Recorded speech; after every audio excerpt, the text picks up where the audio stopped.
Seja muito bem-vindo à nossa segunda aula, a aula de exercícios da nossa segunda aula.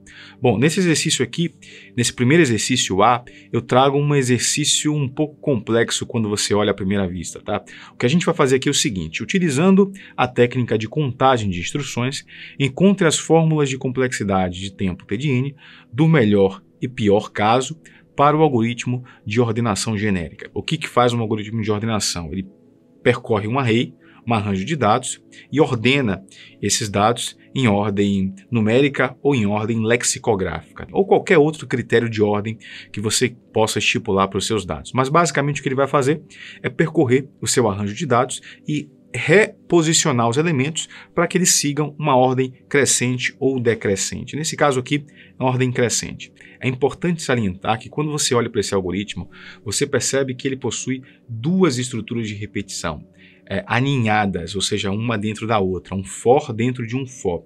E isso pode ser um inferno para a sua cabeça se você não conhecer muito bem o conceito de estruturas de repetição. Por esse motivo, se você ainda não estiver familiarizado de forma bem sólida com o conceito da estrutura de repetição for, eu recomendo que você clique aqui no card e assista ao vídeo onde nós te explicamos com detalhes sobre toda a mecânica de funcionamento do comando for, tá? Bom, vamos à análise do algoritmo aqui. Como é que funciona basicamente um for aninhado, um for dentro do outro? Para cada repetição do for externo, são executadas N repetições do for interno. Então vamos supor que o for externo execute 10 vezes e o for interno execute 5 vezes. Então para cada uma dessas 10 vão ser 5 repetições do for interno, totalizando 50 repetições do for interno. Nesse caso aqui, o 50 resulta da multiplicação do 10 pelo 5, tá? Bom, dito isso, a gente vai então começar o processo de análise. Vamos começar pelo externo aqui. A gente percebe que o algoritmo, no geral, o algoritmo recebe um array e o que ele vai fazer é percorrer esse array, percorrer as posições desse array em duas estruturas de repetição. Na repetição externa, a gente observa que ela começa da posição 0 do array e vai até a posição anterior ao comprimento dela, que é dado por essa expressão aqui, n.length, menos 1 unidade. Ou seja, significa que ela não vai até a última posição, ele vai até a penúltima posição. Como assim? Vou desenhar aqui um array para tentar ilustrar essa ideia, tá? Imaginemos aqui um array com 6 posições, tá? Indexadas de 0 a 5. Bom, a gente sabe que essa é a última posição e a posição length menos 1 vai ser a posição 4. Basicamente o que esse array vai fazer é começar da 0 e ir até a quarta posição. Vai ignorar a última posição desse array. Considerando que o nosso array ele tem n posições, a quantidade de casas visitadas no nosso array vai ser igual a n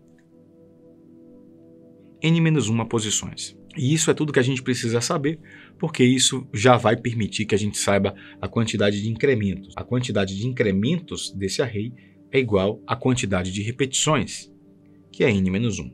Então vou começar o processo de análise aqui fazendo a contabilização. Começando com a estrutura de repetição externa, int e recebe 0, que é a primeira instrução. Ela vai ser executada uma única vez, uma única instrução. A gente já sabe disso das aulas anteriores. A quantidade de incrementos do i++ é exatamente igual, vou botar uma barra aqui para separar, tá? É exatamente igual à quantidade de repetições. A gente já analisou aqui e já percebeu que são n menos 1 instruções. N menos 1 instruções. A quantidade de comparações do comando for, eu vou escrever aqui como i menor que n.length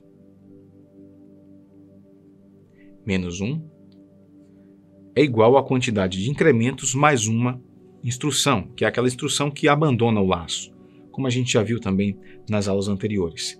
Então vai ser igual a n menos 1 mais 1, que resulta em n instruções.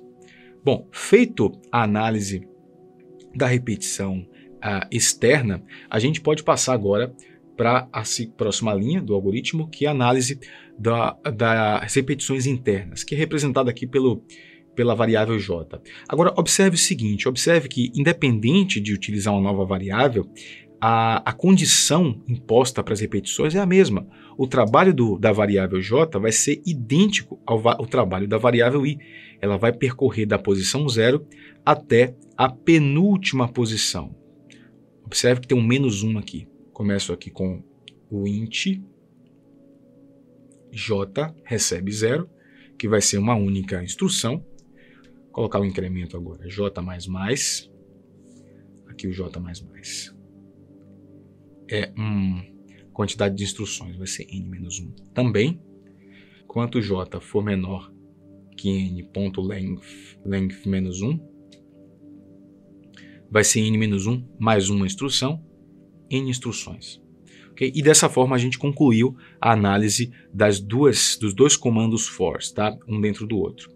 Bom, só que aqui tem um porém que eu quero chamar a atenção, que é o seguinte: como eu falei na primeira parte da aula, para cada repetição externa existem n repetições internas. A inicialização da variável j vai acontecer para cada repetição externa. Então, para cada repetição da variável i, eu vou ter obrigatoriamente várias repetições para a variável j. Então, na verdade, não são uma instrução. É uma instrução multiplicada pela quantidade de repetições do loop externo, da repetição externa, que nesse caso é igual a n-1. A quantidade de instruções da inicialização vai ser uma instrução que vai acontecer n-1 vezes, ok? Da mesma forma, a quantidade de, vou colocar aqui um parênteses, a quantidade de incrementos da repetição interna vai ser multiplicada pela quantidade de repetições da estrutura for externa, n-1 ao quadrado. E por último, a quantidade de comparações vai ser multiplicado também. Vou colocar aqui. Sim, fica melhor, né? Por n-1. Okay? Isso aqui é o ponto-chave do entendimento, do modelo mental que você precisa ter sobre o funcionamento das estruturas de repetição aninhadas, colocadas uma dentro da outra. Tá? Bom, eu vou expandir aqui essa expressão já para simplificar o cálculo matemático que vai ser realizado no final. Isso daqui vai resultar, no geral, em n-1, qualquer coisa multiplicada por 1 é qualquer coisa.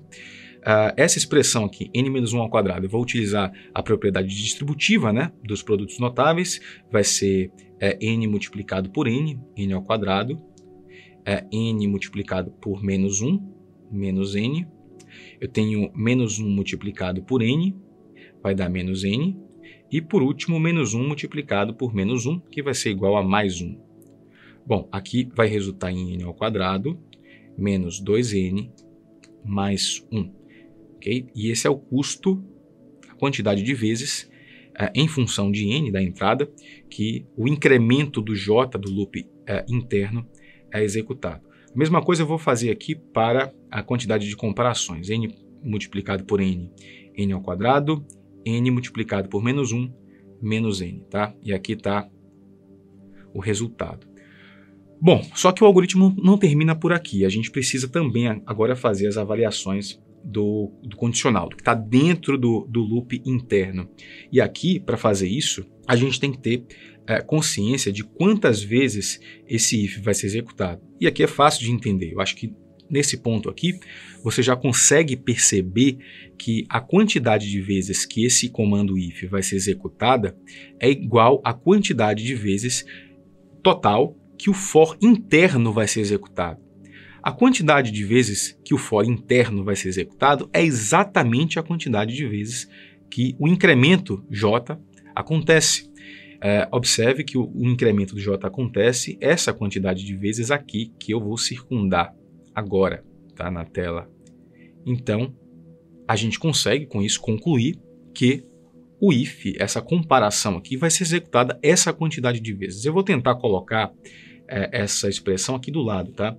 Então, essa expressão condicional vai ser testada n ao quadrado menos 2n mais uma vez, em função da entrada n. Bom, e aqui a gente chega no ponto crítico da definição dos casos, porque onde tem uma comparação dentro de uma estrutura de repetição, como nós aprendemos na aula passada. Então, eu vou considerar primeiro a melhor das situações, o melhor caso. No melhor caso, esse teste condicional vai sempre falhar, ou seja, em todas as repetições, ele nunca vai ser verdadeiro. E ele sempre sendo falso, nunca sendo verdadeiro, essas instruções aqui jamais serão executadas. Então, a quantidade de vezes que essa instrução vai acontecer é igual a zero. Isso no melhor caso, tá? Por outro lado, no pior caso, essa comparação, esse condicional sempre vai ser verdadeiro. E sempre sendo verdadeiro, todas essas instruções aqui vão acontecer. Então, resumindo, ponto-chave. Melhor caso, essas instruções nunca acontecem. Pior caso, elas sempre acontecem, tá? Então, eu vou fazer o seguinte. No melhor caso, resumir aqui. MC. No melhor caso, a quantidade de instruções é zero. No pior caso, a quantidade de instruções vai ser igual a 3 instruções. Aqui eu tenho 3 instruções que vão acontecer essa quantidade de vezes, n ao quadrado menos 2n mais 1, ok? Deixa eu apagar aqui, que eu vou precisar de um pouquinho de espaço.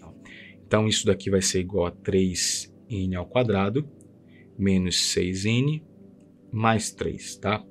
Bom, o que é que a gente precisa fazer agora? A gente precisa, no final de tudo, escrever as expressões do melhor e do pior caso, fazer o somatório de todos os custos. Para simplificar, a gente pode fazer o seguinte, o que é que diferencia o melhor e o pior caso? Só essa expressão aqui. Então eu vou fazer o somatório genérico das outras e no final eu somo, no pior caso, essa expressão aqui, tá?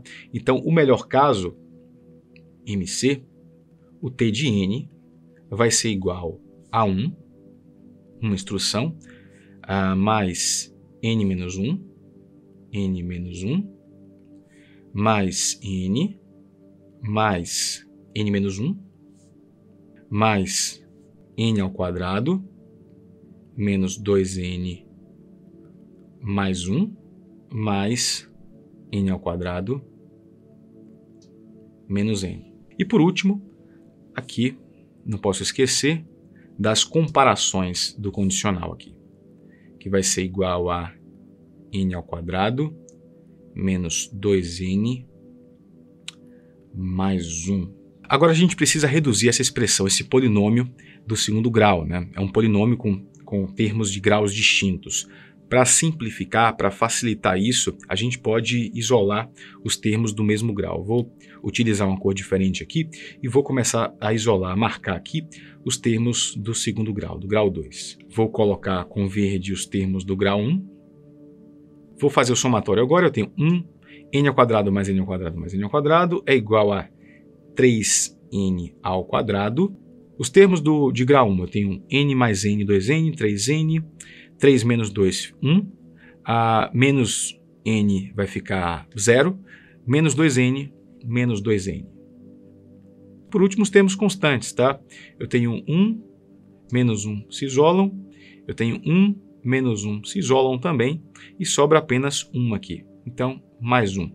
Bom, dessa forma eu consegui reduzir a expressão e eu cheguei à conclusão que o T de N, no melhor caso, é igual a 3n ao quadrado menos 2n mais 1. Essa é a fórmula do algoritmo no melhor caso, tá? É importante ressaltar que é o melhor caso porque eu não considero o que está dentro do comando if, é executado 0 vezes, tá? Bom, para o pior caso, eu só preciso pegar essa mesma fórmula e somar com os custos a mais que são realizados no pior caso, que nesse caso é 3n ao quadrado menos 6n mais 3. Então, eu vou escrever aqui abaixo, PC, pior caso, o T de N vai ser igual a 3n ao quadrado menos 2n mais 1 mais o custo 3n ao quadrado menos 6n mais 3, que é o custo dessas 3 instruções aqui. Isso vai resultar em 3n ao quadrado mais 3n ao quadrado, vai dar 6n ao quadrado. Menos 2 menos 6 vai dar menos 8n. 1 mais 3 dá 4, mais 4.